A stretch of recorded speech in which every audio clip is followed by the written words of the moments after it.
Vous êtes donc au deuxième forum de la rentrée littéraire de Livre Hebdo. Merci aux libraires, aux critiques, aux journalistes, aux éditeurs, aux influenceurs qui sont dans la salle. Merci également aux libraires, éditeurs et ainsi de suite qui nous regardent. On a voulu avec Livre Hebdo vous présenter la rentrée littéraire à travers les éditeurs et leur poser cette question qui peut aussi être parfois un argument de vente pour les libraires. Pourquoi avez-vous eu envie de publier ce texte? Et donc nous avons avec nous pour cette deuxième table ronde Jean-Marie Laclaftine de Gallimard, Anne-Sylvie Bameul d'Actes Sud et Olivier Nora de Grasset. Olivier, je vais commencer par vous, même si c'est pas très... parce que vous avez un texte que tout le monde attend dans cette rentrée. C'est Jacaranda, le nouveau roman de Gaël Faye, qui avait écrit Petit Pays, qui, je ne crois pas trop me tromper en disant que c'est un des plus gros succès littéraires des 10 dernières années, qui était déjà donc chez Grasset. Alors, en quoi la question est assez générale, mais alors, est-ce une suite? Est-ce un autre roman? Est-il toujours question du génocide rwandais, qui était le sujet auquel on associe Gaël Faye? Bonjour à tous. D'abord, merci de m'avoir invité. Gaël, il avait en effet publié il y a 8 ans un livre qui s'appelait Petit Pays, qui était un premier roman et qui avait rencontré un succès en effet inhabituel. Voilà, il faut savoir qu'un premier roman en France aujourd'hui, en moyenne, se vend autour de 800 exemplaires. Voilà, c'est ça, ce sont ça les chiffres aujourd'hui. Alors évidemment, quand on a la chance d'être un primo-romancier qui va vendre autour d'1 500 000 exemplaires et qui aura 34 traductions dans le monde et dont le texte va être adapté au cinéma, puis en bande dessinée, c'est évidemment très singulier. Alors la difficulté quand vous avez ce type de bonne surprise, c'est qu'est-ce qui se passe avec un deuxième livre ? Combien de temps mettez-vous à l'écrire? Il se trouve que Gaël, par ailleurs, n'est pas que romancier, puisque c'est un musicien, comme vous le savez. Alors, comment ça s'articule, Jacaranda, par rapport à Petit Pays? La surprise de Gaël sur Petit Pays, c'est que tout le monde a parlé du Rwanda, alors que Petit Pays, en réalité, parlait du Burundi. C'est-à-dire la famille de Gaël avait été amenée à s'exiler au Burundi, et n'était pas au Rwanda au moment du génocide. De sorte que, même si Gaël, de retour au Rwanda après, a vécu à l'âge de 8 ou 9 ans l'expérience de côtoyer un pays qui est un charnier à ciel ouvert dans lequel vous venez d'avoir un massacre extraordinairement destructeur dans un temps très limité et avec des moyens très primitifs de mise à mort. Donc un pays qui vient de subir un trauma exceptionnel. Alors, je pense que Gaël a souhaité ne pas réécrire là-dessus et il a commencé plusieurs autres textes. Et puis, toute une série de facteurs font que progressivement, il est revenu tout de même vers le Rwanda. Non pas vers le Burundi cette fois-ci, mais vers le Rwanda. Et en effet, ce deuxième roman, qui s'appelle Jacaranda, court sur à peu près un siècle et 4 générations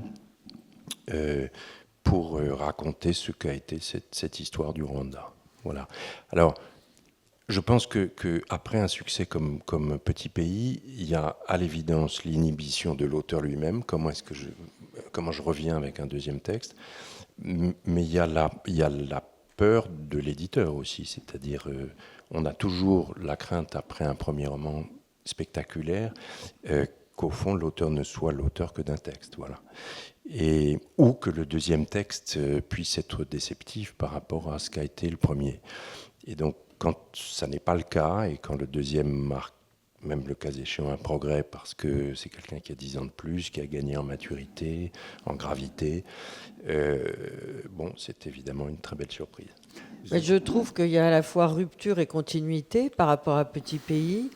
Et il y a un enrichissement de l'écriture parce qu'il y a un entrelacement de fiction à l'intérieur de ce texte.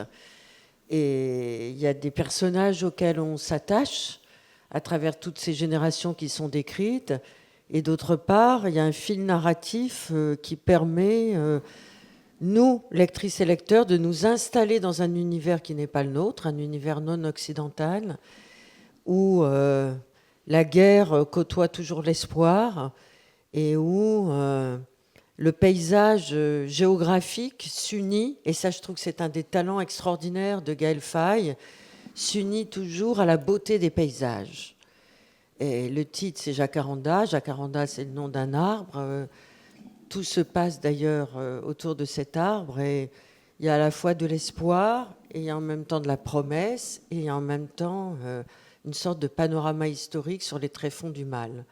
Donc personnellement, quand j'ai lu ce texte, j'avais beaucoup aimé Gaël Faye, le premier, Petit pays, mais celui-là, dans l'art littéraire, va peut-être encore plus loin par son audace de structure. Ça me fait plaisir. Ça me fait plaisir. Et pour répondre à la question de Jacques, ça n'est pas la suite de Petit pays, mais c'est une sorte de puzzle dans lequel des lecteurs attentifs de Petit pays retrouveront des personnages qui sont des personnages, au fond, dont le destin n'avait pas été débouclé, ou en tout cas, Gaël n'était pas arrivé au terme de ce destin.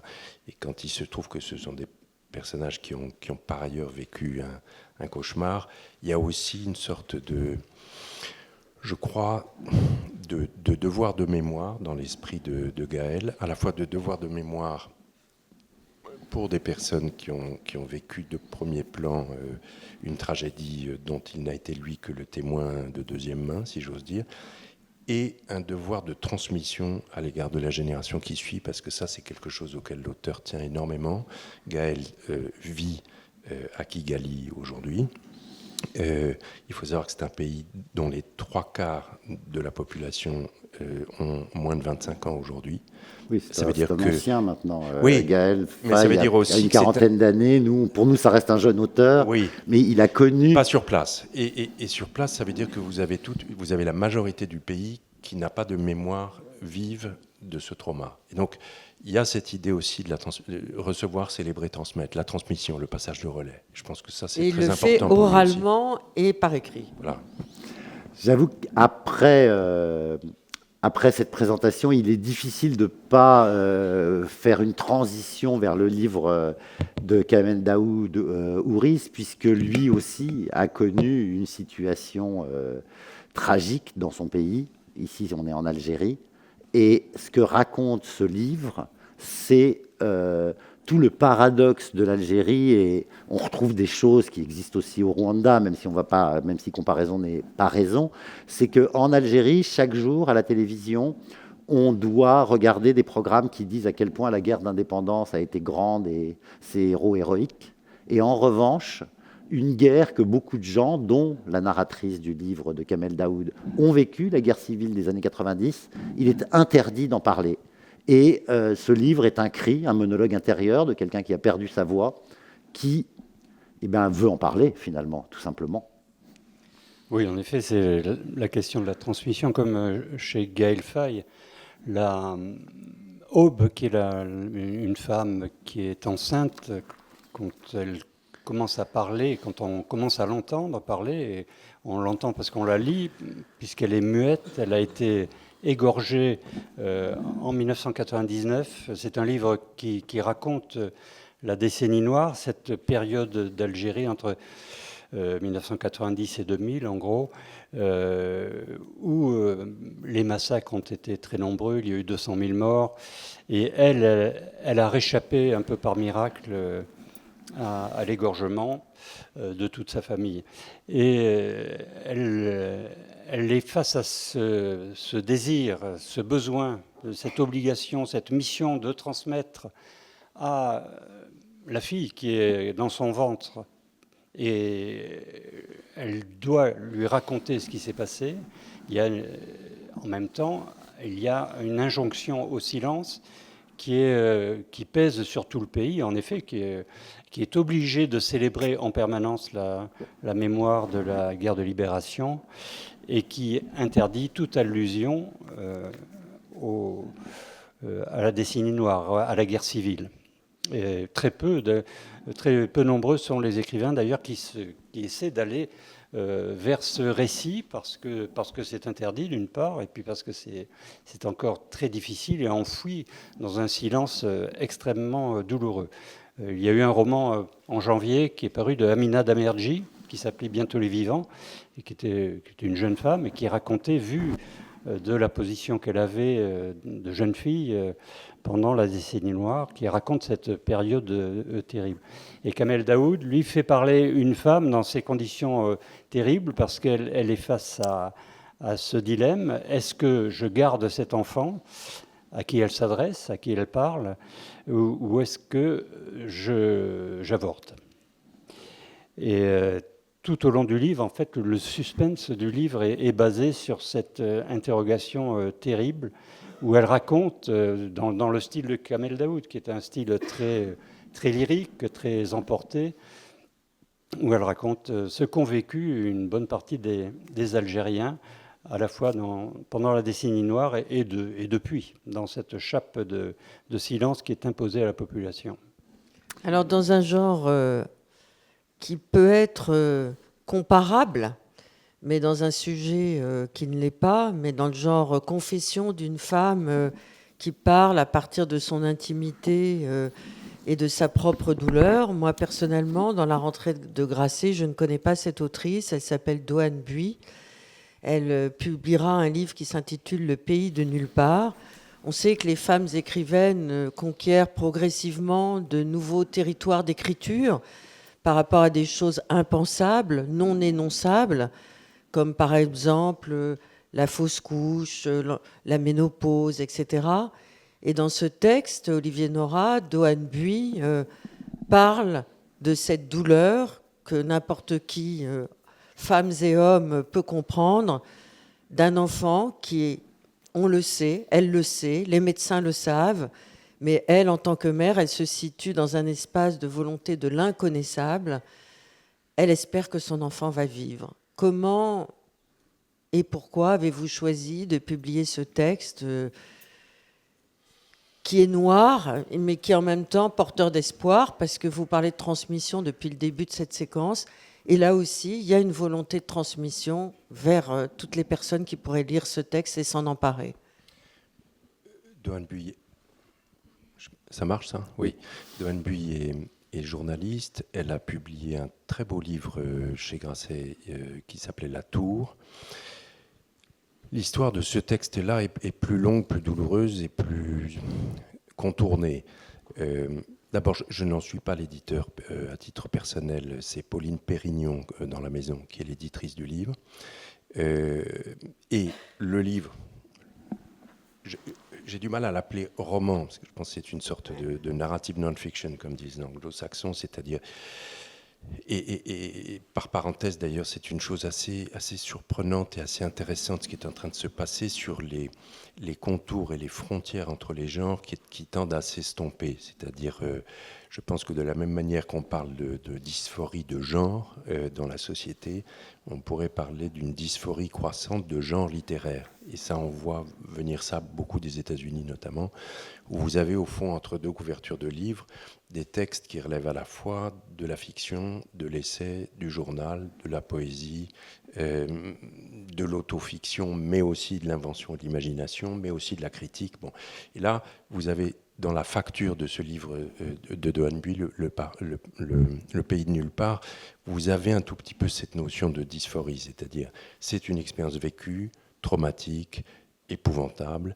Le texte lui-même, et elle le dit dans le livre, est un texte qu'elle avait commencé d'écrire juste après la perte d'un enfant, qu'elle avait renoncé à poursuivre, à achever et a fortiori, évidemment, à montrer, à faire lire et à publier. Parce que la douleur était trop forte, parce que la cicatrice était trop à vif et parce qu'il y avait la notion d'une sorte d'obscénité à écrire sur ou à faire de la littérature avec. Voilà.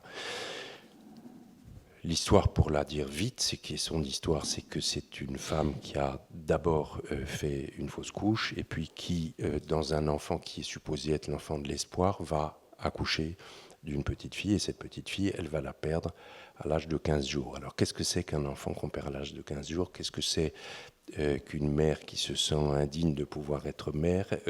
Est-on veuve?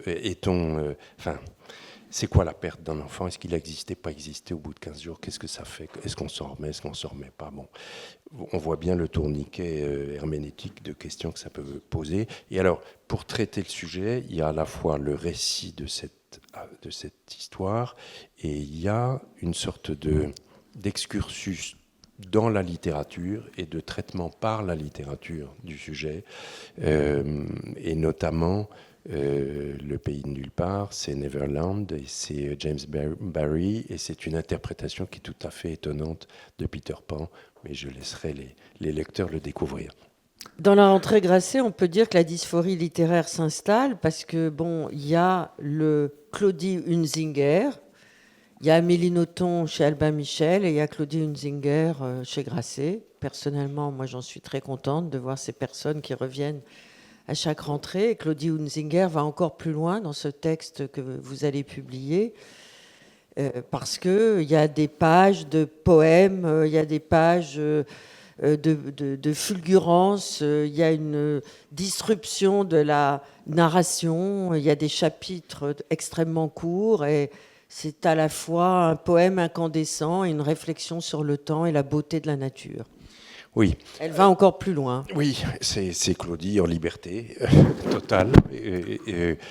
Elle ne revient pas tous les ans. Son dernier titre était il y a 2 ans, oui. qui avait eu le prix Femina et qui s'appelait Un chien à ma table. Et puis il y avait eu Les Grands Cerfs qui était 2 ans avant à nouveau et qui avait eu la chance d'être couronné à l'époque par le prix de décembre.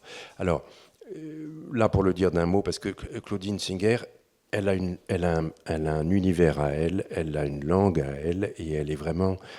On parle aujourd'hui d'écoféminisme et ça a l'air d'être une mode, sauf que elle, cette mode, elle vit dedans depuis 40 ans. Voilà, c'est quelqu'un qui s'est installé à la marge, en dehors du monde, et qui vit dans sa ferme, et qui vit au contact et dans une proximité totale avec la nature.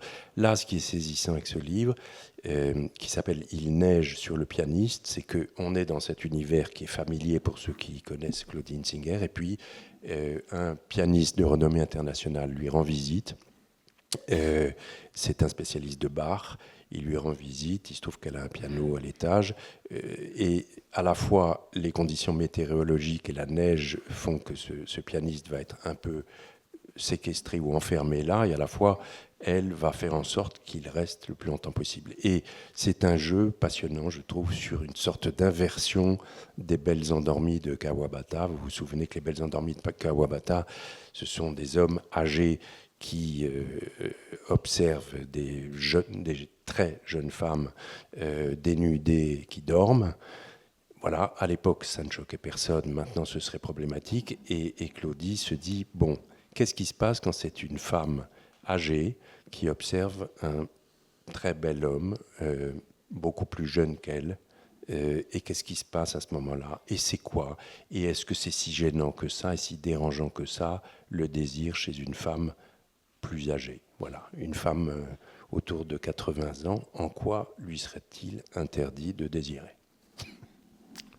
Anne-Sylvie Bameul, sans transition ou avec une transition qui serait, vous avez aussi un auteur marquant dans cette rentrée, c'est Muriel Barbery, qui a toujours su justement là, parler des relations entre celui qui écrit, celui qui lit. Et là, c'est très particulier puisqu'on est à l'enterrement d'un écrivain et que l'écrivain n'est pas l'écrivain puisqu'il est mort. Et donc, c'est le bruit de ses proches qui nous est rapporté, et c'est une manière d'aborder les questions littéraires assez originale. Absolument, on retrouve effectivement Muriel Barbery sur cette rentrée avec un ouvrage sur lequel elle est depuis longtemps dans cette écriture et finalement qui vient sur un huis clos dans une maison au cœur de l'Aubrac, effectivement, où on célèbre les funérailles de cet écrivain. Et en fait, le point de départ, c'est un trio de un frère, une sœur, et ce grand ami, finalement, qui vient de décéder. Le frère est déjà décédé auparavant. Et puis, finalement, on est autour d'elle vont venir finalement déposer des souvenirs, l'ensemble de la famille, l'ensemble des frères. Et en fait, il y a un dialogue qui tient l'ensemble du livre avec un des frères qui décide à ce moment-là de lui faire nombreuses révélations sur finalement l'amour que ces trois êtres ont eu pour eux, ce que ça représentait pour leur famille, comment l'histoire s'est écrite finalement par leur volonté, mais indépendamment d'eux aussi. Ça se passe entre Amsterdam et l'Aubrac, justement, dans cette grande maison de famille où il neige, dans cette nuit de célébration de cette mémoire, de cet écrivain. Beaucoup de choses se passent, et puis finalement, on s'aperçoit que tout le monde est venu déposer ses souvenirs qui ont été des événements marquants dans la vie des uns et des autres. Et c'est une écriture en spirale, comme ça, je dirais, à travers le livre, qui est plutôt court et ramassé, mais qui nous fait là toucher aussi toute l'agilité littéraire de Muriel Barbery à travers cet ouvrage. J'ai l'impression que vous insistez tous les trois sur le temps qu'il faut, que certains auteurs ne publient pas tous les ans, mais tous les 2 ans. D'autres ont besoin de 7 ou 8 ans pour accoucher d'un texte. D'ailleurs, j'avais cette anecdote qui m'a paru quand même assez intéressante dans le cas de Gaël Faye, c'est qu'effectivement, il a mis 8 ans à écrire un livre, mais pendant ce temps-là, il a fait 5 albums. Donc, le temps de l'écriture. Ma question est un petit peu générale, mais comment est-ce qu'on fait pour donner du temps et de la confiance aux auteurs? Enfin, je ne sais pas si... En fait, je crois qu'ils l'ont au point de départ. Dès lors qu'on commence à travailler avec eux, ils ont le temps nécessaire. Et c'est bien, je pense que c'est aussi pour ça qu'on appelle nos entreprises des maisons d'édition, parce que c'est une maison dans laquelle ils vivent, ils évoluent, ils arrivent à porter leurs livres avec des atermoiements, des doutes. C'est aussi ça, écrire, c'est aussi ça, être auteur. Et je dirais à charge pour tous les éditeurs qui les accompagnent, justement, de les accompagner dans ce cheminement de maturation de texte. Parfois, ils ont besoin effectivement de les abandonner, d'aller vers d'autres choses pour pouvoir y revenir. Parfois, c'est des récits très personnels qui sont effectivement très douloureux, comme on en parlait. Et parfois, c'est des sujets qui ont besoin, justement. On voit bien certains auteurs qui viennent poser mot après mot, finalement, et c'est une longue construction. Ils ont tous leur rapidité. Vous posiez tout à l'heure la question de comment on se construit une rentrée. Je dirais effectivement, c'est à partir des livres qui sont là, qui ont atteint ce niveau et qui arrivent à cet endroit où ils peuvent être transmis. Les auteurs arrivent à s'en détacher et qu'on puisse justement les faire passer de main en main, tel notre métier au quotidien. Alors, dans la rentrée, pardon, vas-y. Non, mais dans la rentrée Actes Sud, il y a des auteurs qu'on connaît bien, qui reviennent de manière régulière, justement, parce qu'ils ont estimé qu'ils ont terminé leur travail. Et parmi les auteurs Actes Sud, évidemment, il y a Jérôme Ferrari.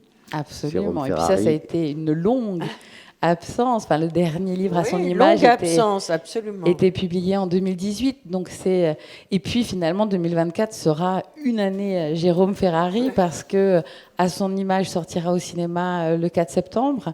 Et puis par Thierry Peretti, qui est aussi un artiste de Corse, et donc ce nouveau roman Nord Sentinelle, dont je dois dire, alors il fait référence à cette tribu, je ne sais pas si vous vous souvenez de ça, qui dans une île au large de l'Inde envoie des saguets à tous les gens qui ont le malheur de vouloir la visiter, et il pose un peu la question si son île, la Corse, aurait mieux fait finalement d'envoyer des flèches et des saguets à tous les gens qui venaient la voir. Et c'est toujours très étonnant chez Ferrari, c'est qu'on a l'impression qu'il adore la Corse, elle coule dans ses veines, et en même temps il la déteste, elle l'agace, et il a ce ton de moraliste pour dire ce qui va et ce qui ne va pas. Absolument, on sent bien toute l'ambiguïté qui existe dans sa relation à ce territoire, dans sa relation à lui-même aussi, enfin, en tant que le narrateur, ce narrateur qui effectivement appartient à cette terre de Corse, qui voit ces touristes et ce tourisme de masse surtout comme un flux continu d'envahisseurs finalement, mais en même temps avec toute l'ambiguïté qui sied aux personnes qui accueillent ces touristes, qui vivent de ce tourisme, qui jouent l'authenticité pour justement entretenir ce flot. Et donc on sent bien qu'on est à un endroit difficile où en fait ça raconte aussi notre relation à l'autre, à sa différence, à nos interdépendances, et finalement, et nos dépendances aussi, parce que le narrateur essaye de partir, il part, il va faire d'autres expériences en dehors de son île, et finalement, on sent qu'il est rattrapé par son île, il revient, il en est à la fois heureux, nourri, en même temps, il y a quelque chose qui l'agace au plus haut point dans cette relation-là, et en même temps, voilà, sur un texte court qui appartient à un triptyque, en fait, où Jérôme questionne justement la notion d'envahisseur à différentes échelles, cette notion de colonisation aussi, finalement, qu'il ressent et qu'il pose là dans sa dimension extrêmement contemporaine, finalement, et très occidentale également. Et voilà, et c'est les retours que l'on a des personnes qui découvrent le livre sont effectivement l'impression de retrouver un vieil ami qui est parti pendant quelque temps et qui, Dieu soit loué, revient, et le bonheur est intense de retrouver son écriture, son style, qui est à la fois à une distance mais extrêmement touchant et percutant. Donc effectivement une belle découverte. Mais chez Actes Sud, ça déménage toujours. Vous avez chaque année à la rentrée littéraire un livre qui vient nous faire trembler. Il y avait un jeune homme l'année dernière, et là, il y a Trash Vortex. Et dans cette espèce de possibilité de défier des choses dont on ne parle jamais grâce à la littérature, est-ce qu'il s'agit d'un manuel contre les riches ? Alors, je pense que c'est pour Mathieu Larnaudy, donc, qui a écrit Trash Vortex, c'est aussi un défi littéraire. Son écriture, et je vais partir par là parce que c'est la première chose qui vous saisit quand on ouvre le livre, il a une écriture comme ça où on sent bien que le courant est présent, que c'est des forces qui sont extrêmement puissantes qui vous entraînent dans le livre. Il y a une famille au cœur de cet ouvrage et une femme plus particulièrement qui est au crépuscule de sa vie et qui est une richissime, une histoire familiale d'un empire absolument gigantesque et qui fait face finalement à toutes les angoisses apocalyptiques qui émergent aujourd'hui dans notre société, qui sont là.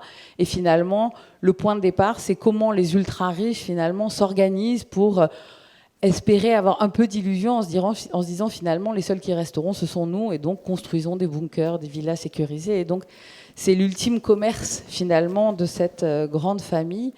Mais cette femme est aussi rattrapée par son destin personnel, par ce rapport à la famille qui est, on sent, extrêmement douloureux et qui va décider de détruire sa fortune, finalement, jusqu'au dernier centime pour que son nom disparaisse, son fils... Il aura quand même cette entreprise de bunker, et il y a un passage absolument incroyable dans le livre où justement elle décrit quelle est l'énergie, quelle est la dynamique commerciale qui est au cœur de cette société de construction de bunkers, en disant bon voilà, mon fils est à l'abri, avec ça il va vivre ses meilleures années, donc on est là aussi dans une dimension cynique absolue, mais Mathieu arrive à faire cet exploit qu'en fait il montre aussi tous les personnages qui gravitent autour de ces immenses fortunes et qui en tirent beaucoup de profit d'une manière ou d'une autre, de façon directe, indirecte. Et finalement, la plupart des personnes qu'il va faire entrer en scène, parce qu'on est un peu comme dans une pièce de théâtre, finalement, on les connaît tous un petit peu. Et à chaque fois, on a l'impression de retrouver un bout de notre vie quotidienne qui, d'un coup, hop là, qui passe comme une image, qui vient s'installer, qui constitue l'ensemble de ces couches qui vont venir se superposer les unes aux autres. Et en ça, vraiment, le projet littéraire que porte Mathieu est vraiment assez incroyable, parce que c'est vraiment un livre monde. Il couvre la planète, la plupart, tous les problèmes, je dirais même, auxquels on fait face aujourd'hui. Mais voilà, c'est là la magie de la littérature, finalement, c'est qu'il nous donne à lire le monde, il nous dit ce monde, mais... en nous ouvrant plusieurs portes comme ça. Oui, ce qui est très étonnant, effectivement, c'est qu'il est question des ultra-riches d'aujourd'hui, des bunkers qui se construisent en Nouvelle-Zélande, et on entre par là, puisqu'on a un personnage qui ressemble un peu, vous ne pouvez pas forcément le dire, mais qui ressemble un petit peu à Elon Musk, et finalement, le personnage central va plutôt être un personnage qui ressemble, mettons, à Liliane Bettencourt, qui parle beaucoup à son homme d'affaires et beaucoup à son majordome. Et quelque part, voir le cyber, le monde de demain, la fin du monde, avec ce personnage comme ça d'une très vieille bourgeoisie, c'est quelque chose de très inattendu. Et alors, je vais faire une transition qui vaut ce qu'elle vaut. On parle du capitalisme final dans ce roman. Et il y a un roman chez Gallimard qui m'a beaucoup intéressé, qui s'appelle Mémoire sauvée des eaux de Nina Léger. Et alors là, c'est plutôt le début du capitalisme, puisqu'elle va nous raconter comment s'est construit la Californie suite à la découverte de l'or, en génocidant les Indiens au passage, évidemment. Et on voit l'avidité au travail, et c'était il y a 150 ans, et pourtant tout ça, 170 même, tout ça semble très actuel. Oui, Nina Léger s'intéresse beaucoup à l'histoire des villes. Elle avait écrit un roman précédemment sur Sophia Antipolis, qui est une ville qui a été créée de toutes pièces. Et je crois qu'elle avait cette phrase magnifique, je ne peux pas m'empêcher, qui disait le futur se démode très vite. Oui, ce qui est vrai. C'était quand même un roman très circonscrit, à la fois dans le temps, puisque c'est une ville qui s'est construite rapidement, et puis dans l'espace. Là, elle part en Californie, et ce qui est vraiment extraordinaire dans ce livre, c'est qu'elle trouve le souffle des grands romans américains pour nous raconter l'histoire d'une ville qui est Auroville, cette ville qui a été créée à l'endroit même où a été trouvée la première pépite au XIXe siècle et qui a déclenché la ruée vers l'or, avec tout ce que ça a eu comme conséquence à la fois sociologique, politique, civilisationnelle, génocidaire, en effet, puisque les peuples autochtones ont été littéralement exterminés comme des bêtes sauvages réellement. Et dans le roman, elle raconte l'histoire du dernier d'entre eux, celui qui a été appelé le dernier Indien sauvage, qui a réellement existé. On peut en trouver la trace dans Internet. Mais ça n'est pas le personnage central. Les personnages du roman sont féminins. Le personnage central, c'est une jeune femme, Théa, qui arrive en Californie, à Auroville, pour étudier les conséquences dramatiques du réchauffement climatique sur les saumons. Elle est biologiste, en fait. Et elle s'installe dans un appartement avec deux autres jeunes femmes à Auroville, qui ne sont pas du tout dans la même partie, mais notamment une jeune femme qui s'appelle Suzanne et qui, elle, est une descendante des tribus autochtones et qui a un point de vue extrêmement particulier, personnel et radical sur l'histoire de l'Amérique dont il est question en fait dans le livre à travers ces trois jeunes femmes. Et il y a une autre femme qui compte beaucoup, qui est la grand-mère de Théa, qui s'appelle Ursula, et en réalité c'est une personne qui a vraiment existé, c'est une romancière qui dans ma jeunesse a beaucoup compté. C'était Ursula Le Guin, qui était très à la mode dans les années 70. C'était une des rares femmes à écrire des romans de science-fiction. Elle était très appréciée à la fois pour le côté complètement fou de ses romans et son côté très contestataire, très, très anarchiste. Et donc, le roman est constitué à la fois de l'histoire de cette Californie depuis le moment où a été trouvée par un orpailleur solitaire la première pépite.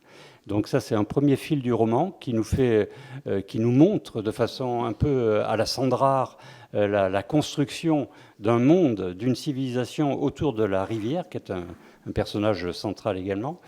Le deuxième axe, c'est la vie, la cohabitation des trois jeunes femmes dans un appartement à Auroville et des discussions très enflammées et aussi des relations amoureuses qu'il peut y avoir entre elles. Et puis un troisième fil, c'est la conversation que Théa, le personnage central, a avec sa grand-mère Ursula. Conversation par mail, par message téléphonique. Et dans cette conversation intervient l'histoire des parents d'Ursula Le Guin, qui étaient des anthropologues, qui ont recueilli le dernier Indien sauvage qui a été trouvé en train de fouiller des poubelles, parce qu'ils étaient vraiment exterminés. Et lui, pendant 10 ans, il a vécu en essayant de se cacher et de se nourrir comme il pouvait. On l'a retrouvé et un couple d'anthropologues, qui étaient les parents d'Ursula Le Guin, l'ont recueilli, l'ont installé dans un musée avec un petit logement et un peu pour réparer peut-être la faute des Blancs par rapport aux peuples autochtones, lui ont fait bénéficier de tous les bienfaits de leur civilisation.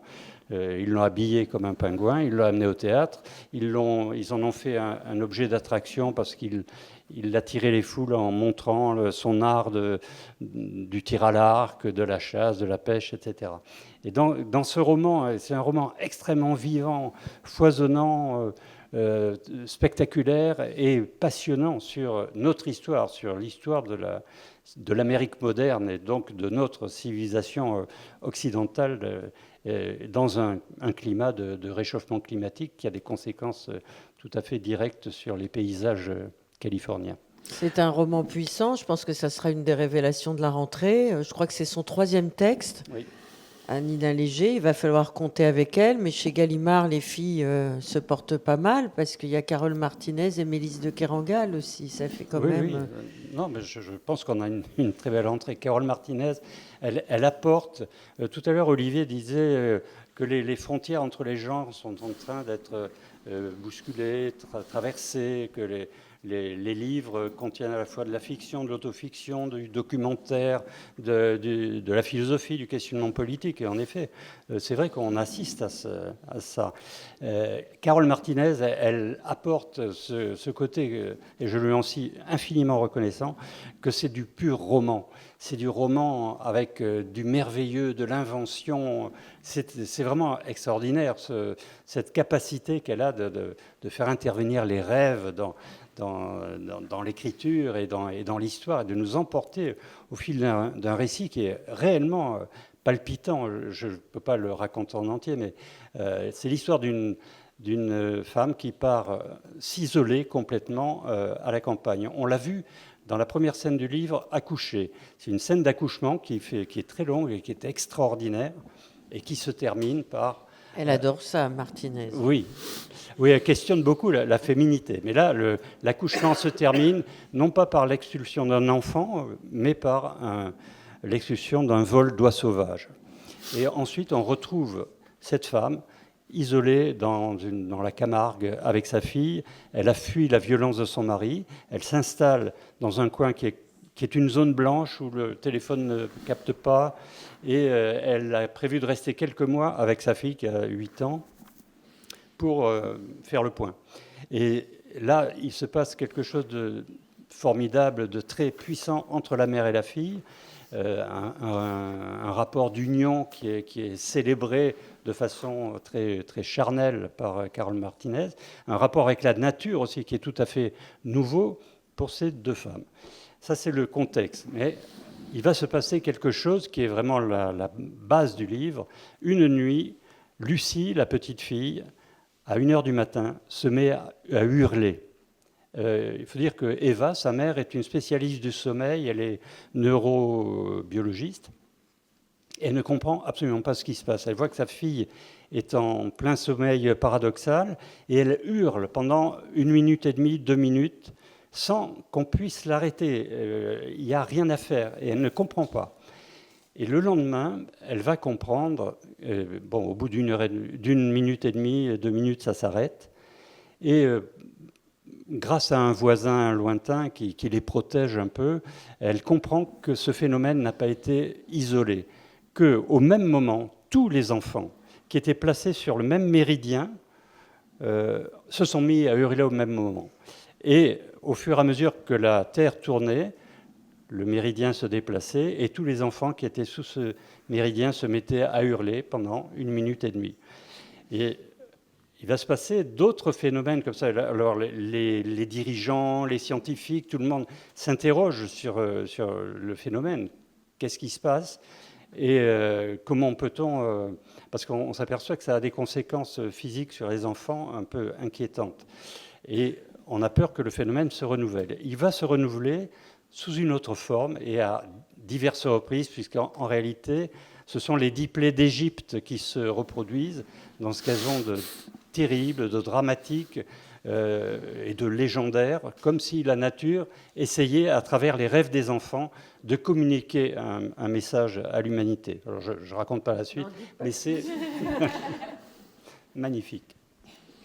Donc le nouveau roman de Mélisse de Kerangal, dans lequel elle raconte sa jeunesse au Havre. Elle raconte pas sa jeunesse, ce n'est pas un roman autobiographique. Non, pas que, voilà. pardon, je Et à suis un travers peu tout bouleversé là tout à un coup. personnage de femme, elle raconte, c'est une femme qui a grandi au Havre et qui a connu au Havre une histoire d'amour extrêmement forte. Elle avait 16 ans, elle a connu un type qui avait 20 ans et qui l'a, comme on dit aujourd'hui, ghosté. Et il a totalement disparu de sa vie, ça l'a beaucoup blessée. Et elle revient au Havre dans des circonstances très particulières, puisqu'elle est appelée par un policier un jour qui lui dit on a trouvé un homme mort sur la plage, il faut que vous veniez l'identifier. Il y avait dans sa poche un billet de cinéma avec votre numéro de téléphone. Et donc elle revient au Havre pour identifier cet homme qui est méconnaissable, qu'elle ne reconnaît pas, et elle ne sait pas qui c'est, et en même temps, elle marche dans cette ville qu'elle a très bien connue, qui a une présence extraordinaire, qui a été détruite à 95% pendant la guerre, elle le répète souvent, et cette histoire de la reconnaissance et de la renaissance est vraiment au centre du roman, à travers ce personnage de femme qui erre dans une ville qu'elle aime et qui la repousse parce qu'il fait très mauvais. Elle va aller se promener sur la digue, elle va prendre une vague dans la figure, être complètement trempée. Justement, c'est l'occasion de donner le titre. Donc le livre s'appelle Jour de ressac et donc voilà. Oui, parce que c'est Jour de ressac, c'est le ressac à la fois la mer qui est très présente au Havre, dans cette ville si particulière dans son architecture et la pensée qui l'a fait renaître, et le ressac de la mémoire, de la façon dont nous vivons avec nos souvenirs, avec notre mémoire, et la façon dont nous sommes travaillés en permanence, comme les galets de la plage où l'on a trouvé ce cadavre. Olivier, je voulais vous faire parler un petit peu de Mésopotamia d'Olivier Guèze. Faire une transition avec ce qui vient d'être dit, ça ne va pas être évident. Et en même temps, ça fait partie de ces livres, et vous en parliez tout à l'heure, qui à une époque, on se serait dit, alors est-ce qu'il faut faire un essai, est-ce qu'il faut faire un roman?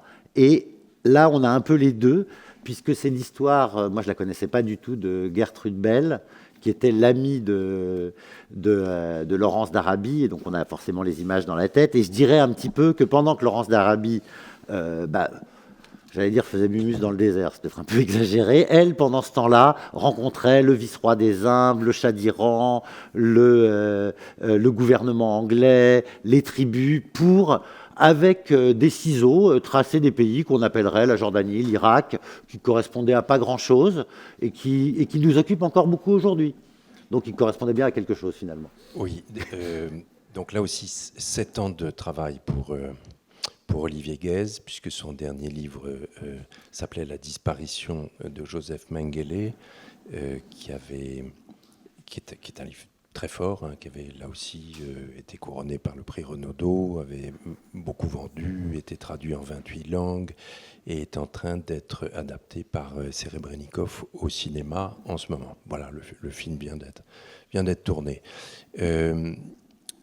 Là, il s'agit d'une entreprise très ambitieuse, puisqu'il s'agit à travers le personnage de Gertrude Bell, qui a été ni plus ni moins la femme la plus puissante de l'Empire, le plus puissant de l'époque, puisque c'est la femme la plus puissante de l'Empire britannique dans les années 20, et que l'Empire britannique est l'hubris colonial, je dirais, le plus puissant du XXe. Bon. C'est un personnage extraordinaire, elle parle 6 langues, elle est anthropologue, elle est ethnologue, elle est d'une famille victorienne. On ne peut pas dire, en revanche, que la vie privée soit très agréable pour elle, ni très épanouissante, parce que là aussi c'est un roman, donc on va avoir aussi ces histoires d'amour malheureuses. Mais en tout état de cause, ce qui est intéressant, c'est en effet que ça recoupe à peu près toute l'histoire de la première mondialisation, les effets de la Première Guerre mondiale, puisqu'on a déjà les puissances qui sont en train de se battre pour quelque chose qui commence d'être identifié comme la source de la richesse et du développement industriel, c'est-à-dire le pétrole, et qu'on va avoir l'Allemagne, l'Angleterre, la France, qui vont s'opposer sur ce terrain, bientôt les États-Unis également, et cette femme est la plus puissante de l'Empire britannique. Elle est amie de Laurence d'Arabie. on a aussi des personnages qui évoluent dans le même paysage, notamment le jeune Churchill qui est ministre des colonies à l'époque, et qui n'est pas le Churchill qu'on connaîtra plus tard. Vous verrez pourquoi et comment. Alors, Guez, il a essayé de restituer ce que c'était que ce désert, les couleurs, les odeurs, la sensualité, la dureté aussi.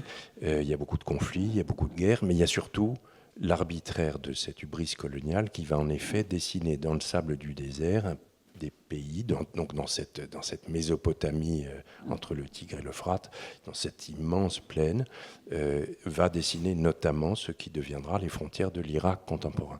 Et alors, là où c'est passionnant, c'est qu'on a les prodromes de tout ce qui est en train de nous agiter aujourd'hui dans la géopolitique mondiale, puisque on voit à quel point le fait d'avoir dessiné ces frontières de manière arbitraire, d'avoir nommé à la tête de ces pays qu'on vient de créer des personnes halogènes qui n'avaient pas de légitimité à en prendre la gouvernance, d'avoir refusé notamment l'indépendance de ce qui allait ou pouvait devenir le Kurdistan à l'époque.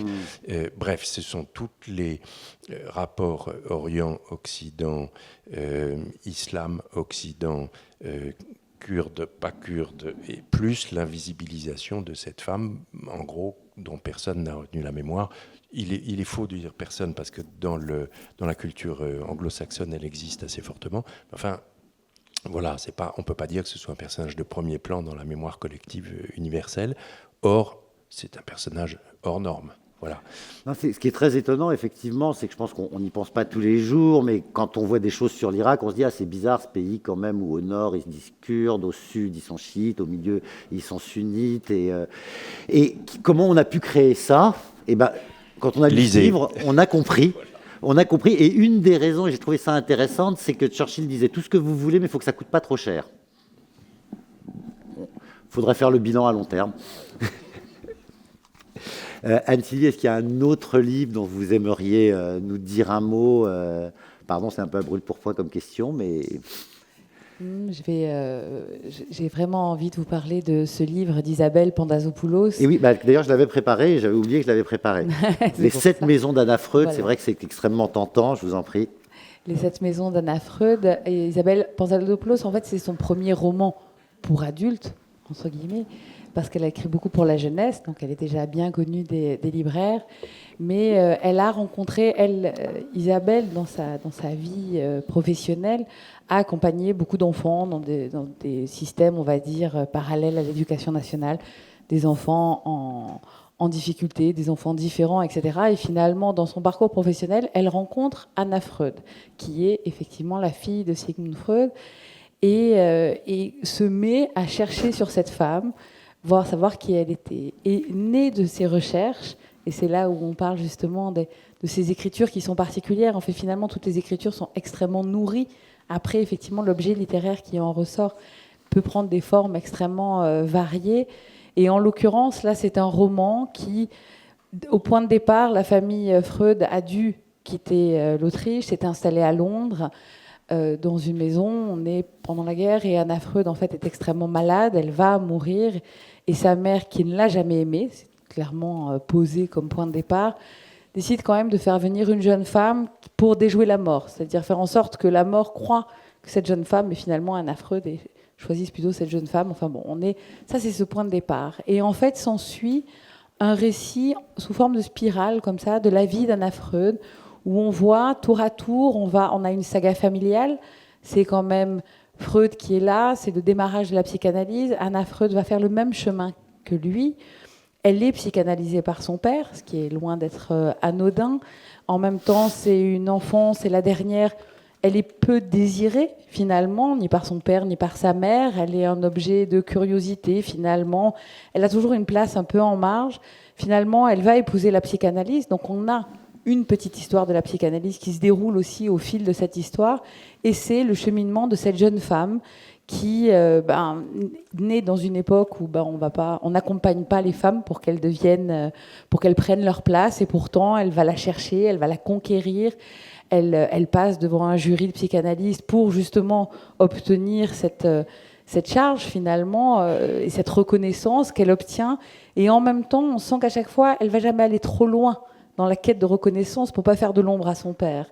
Et on voit aussi ce personnage d'enfant à cet état-là de son existence, qui finalement a un amour en toutes circonstances démesuré, comme tous les enfants, pour leurs parents, mais malgré tout qui vont les protéger coûte que coûte avec leurs moyens d'enfant aussi. Et dans cette relation que l'on sent entre la fille finalement et ce père imposant, très présent, très manipulateur aussi dans cette façon, mais c'est aussi toute une époque qui est décrite.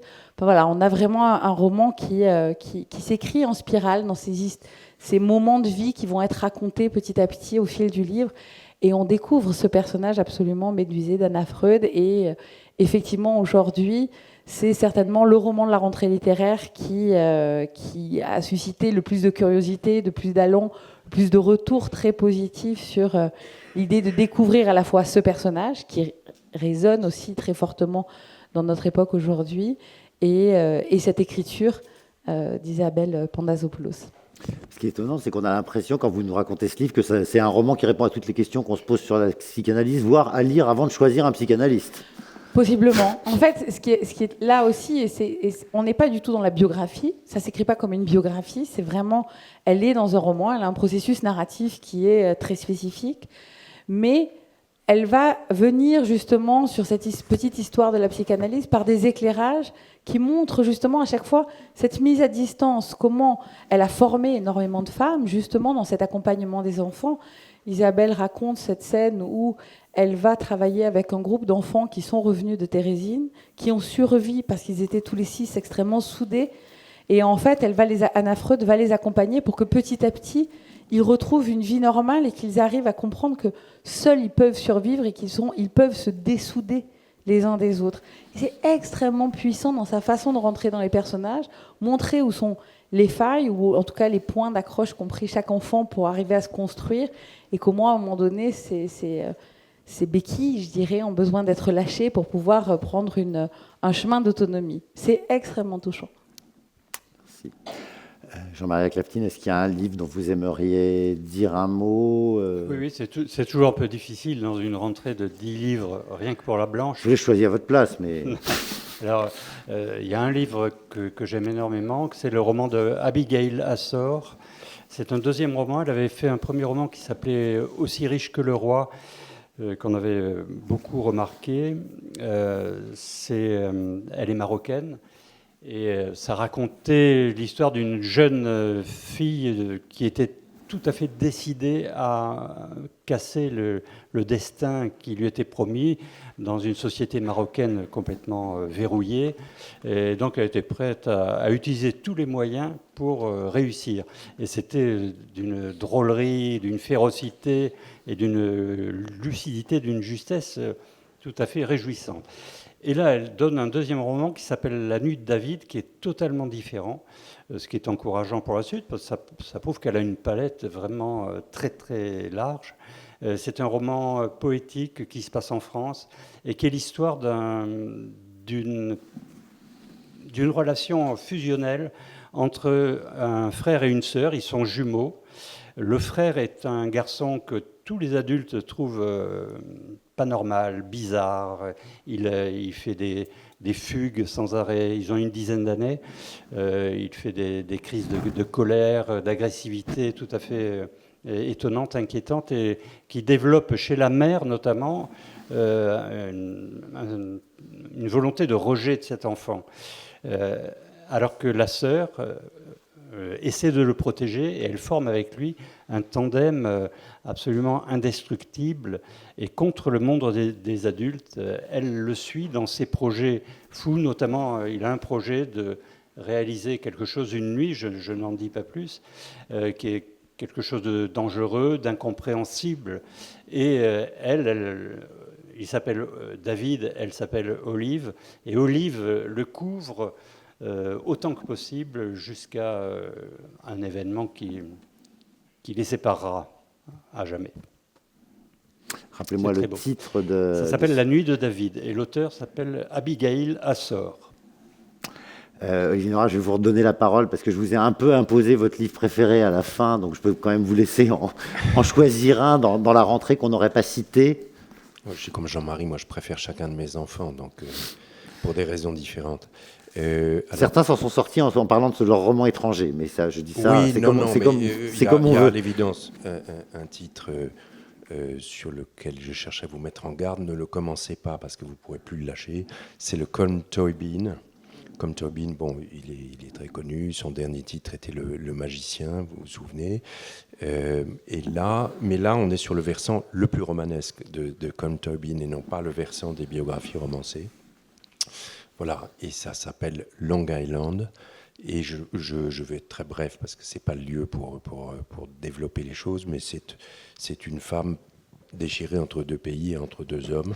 Je vais juste vous donner le petit pitch du début parce que je le trouve très habile, très vertigineux et d'ailleurs nous donnant à tous à réfléchir. C'est une femme très bien installée dans sa vie, d'origine irlandaise. Elle vit aux États-Unis avec un mari qui est d'une famille italienne.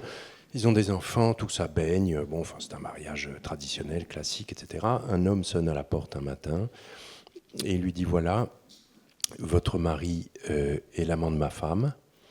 Lui a fait un enfant. Cet enfant n'est pas le mien, j'ai aucune intention de le garder, donc je vais vous l'amener et c'est vous qui allez l'élever. Voilà, je vous laisse là-dessus.